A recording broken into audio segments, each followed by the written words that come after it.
It's great when a game that brings along character, charisma, style, and a real, like, aggressively stylized vibe can then back that up with some really solid gameplay too. And that's exactly how I feel having played Lone Ruin, an action roguelike that I've been sinking many hours into, and even getting towards the top and on the top of some of the online leaderboards too, because I've really gelled and clicked with the way how this game goes around being an action roguelike and making sure that all of its different loadouts and the way how you can play the game all feel balanced and viable. In Lone Ruin, you start off each run by meeting some kind of Maleficent styled character who offers out each of the 10 different like starter weapons that you have available to you.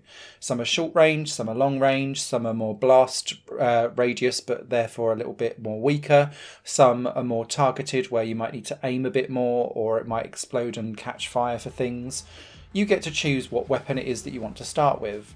But right from the outset, it starts to twist your brain to go, have you thought about these as well? Because every run, randomly, 3 of those 10 weapons will get a random buff given to it. So sometimes it will be more damage, or it might be more range. Sometimes it might add a burn or a freeze status ailment to the attacks. Sometimes it might just be that the recharge is quicker, and once or twice I even got one where it was just non-existent at all, so that you could just press fire and it was almost like a real ragey twin-stick shooter from the outset. All of these things then make you start to question what may be your normal go-to style of playing with an action roguelike, because these weapons come with an additional kind of dangly carrot of a bonus that make you want to play differently because you're choosing that weapon. You then go off into the actual ruin itself, and the ruin is consisting of loads of different rooms that will have waves of enemies in them. And those waves will start off relatively simple, with bats flying around that only require a very small amount of damage to be killed, and they'll only send out one very simple attack for you to be able to dodge with your permanently assigned dash ability that's mapped to one of your shoulder buttons. The way how you then build up your character is that when you complete the waves of each of those rooms, you then unlock whatever it is that the treasure is that's supporting that specific room. And every room, unless it's a boss room, gives you 2 options of where you want to go next. And that could be to unlock one of 2 different weapons, for example, or it could be to get some passive abilities. It could be that as you've collected all of the coins and money and currency from the enemies that you've killed, you might want to then choose to go to the shop when it becomes available to you outside of the end of area shops that are just available in the game itself, so that you can then purchase from a selection of randomly generated things in that shop. And same for upgrades too. There's so many different things that you can have come up in your run that I was playing for like 3 or 4 hours and still discovering things that had just never cropped up on my runs before. And that's fantastic for an action roguelike, because not only did every run feel doable and viable, it also continuously just surprised me with, I didn't even think of that as a nuance. That's cool. Maybe I could look at dealing with that too. Your character has 4 weapon slots. One of those is automatically given to the dash, but you can sell the dash and have a 4th attack ability on there. I don't advise it, but it's worthwhile knowing that you can. And the passive abilities that you can gain as well. So this will be things like increasing your damage if you've got full or low HP. It could be adding on an extra revive life, and that gives you 40% of your health back. All of these things that you can unlock by completing your rooms are upgradable too if you choose to upgrade them and spend the cash to do so. But they're also sellable. So if you're thinking, do you know what, I invested or I collected this but it's not really been very helpful, you can then sell that and attribute yourself to cash so that you can then spend it in shops. The crucial thing is that you can only ever hold 500 currency at one time, and considering most upgrades cost between 1 and 300 coins, it never lets you progress beyond to the point where you feel so terribly overpowered. You're always having to still rely on pure skill to get you through, but being able to have weapons that kind of wax and wane off each other, so you can still have like a short attack, maybe a blast attack, I found barrier particularly useful because that was able to hold up some enemies behind an ice wall whilst I dealt with something that was right near me.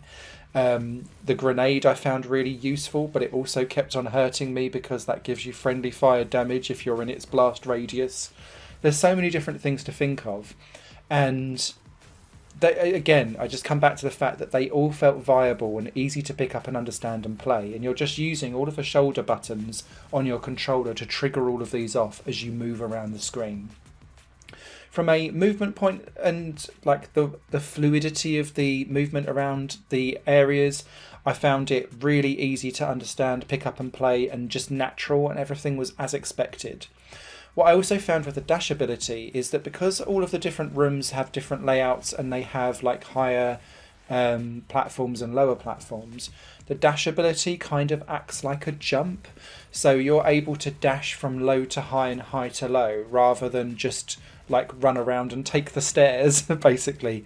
And I found that really, really useful, particularly in the later levels where you're going to have hordes of enemies coming towards you, and they're no longer just firing out one or two kind of blasts of things. They've got lasers that will chase you around the screen. There's tree trunks that will just be sending out spiraling circular waves of like enemy fire for you to dodge. It starts to feel not quite bullet hell, but it means that you're constantly on your toes because you need to get rid of some of those like real big spread fire enemies, whilst you've got some real like slimes with swords that will just charge at you and do a somersault and go whah, and then you've got to kind of like dash out of the way of that, but make sure you don't dash into the absolute plethora of fire that's going on elsewhere. Bosses I found to be really interesting in this game too. There's only 3, but what I found, particularly from the second and third boss onwards, they are hard as nails, and you really have to think about how you're going to go and attack those bosses. And it rewards a mixture of a like really timed and thought out aggression versus having to be defensive and constantly dash around the screen and hope for the best. And I found particularly the second boss, I would quite often find the end of my day on medium and hard mode. Easy mode, I was able to get through it and reach the final bosses. I was struggling to do that quite often on medium and hard because this game is hard. And it's one of those things where it's lots of little mechanics that all build up beautifully to provide a really difficult game, because not because it's going, do you know what, have 100 enemies just for the sake of it. It feels well balanced, and that actually I was learning and getting better hour upon hour in this game, and then I was able to take it to the survival modes where I could then really hone my skills. Survival mode, outside of this main going through chamber to chamber story mode that contains the 3 bosses, is a 10-minute survival run, and it starts off really, really slow. And the idea is that you collect the cash then brings you an upgrade, and you can then choose from a variety of upgrades which one you're going to buy, basically. The slow start to survival mode might put some people off, particularly on easy mode, but I recommend starting off there because even easy mode towards the end is extremely difficult. And it's not very often I get to do a claim to fame, so I'm going to humble brag. At the time of recording, I am number 1 in the global leaderboard for easy mode on survival. I never get these types of things, so there's the humble brag. I'm just outside the top 10 on medium and hard though, so soz. Failure miserably. But it's worthwhile learning because you do learn about your character through those kind of pauses in between, and okay, how could I have tackled that better as the next lock charge towards you. Because when it becomes medium and hard in survival mode, and especially in hard, you get a really narrow room and then loads of enemies that are going to absolutely chuck things at you, and you've got to be so precise and so well timed and well judged with your movements around the screens that you don't want to move into another horde and then still be waiting for a recharge for something before you can hit, and therefore you get hit points taken away from you from the damage.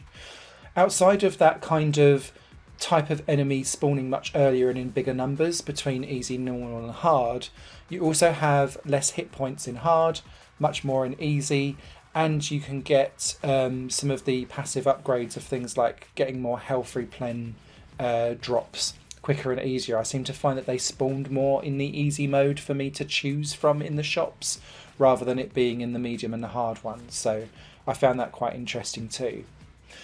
If there was to be anything at all that I would kind of go about, it would be that for the first hour in this game I was coming across less around weapons, because you're able to try them all out and select one at the beginning with that Maleficent character, but all of the passive abilities and some of the terminology of what they call things in this game is never explained.